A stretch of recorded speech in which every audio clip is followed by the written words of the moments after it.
Egy érdekes gondolat. Amikor nagy hadvezérekre, tábornokokra gondolunk, olyan személyek jutnak eszünkbe, akik valamilyen nagy csatát nyertek, hadműveleteket vezettek sikerre, nem rettentek meg a csatától.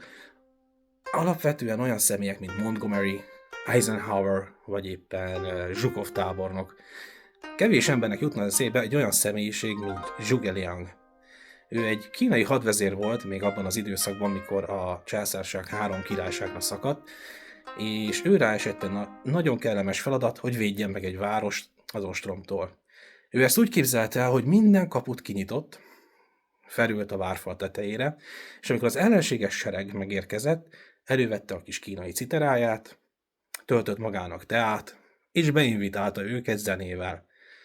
Ellenfele, a tábornok úgy látta, hogy ez egy veszélyes szituáció, biztos, hogy csapda, és inkább visszafordult egy több ezer fős sereggel, miközben a városvédők egyébként ilyen pár százal lehettek, és egyszerűen úgy aratott győzelmet, hogy senkinek nem esett semmi baja.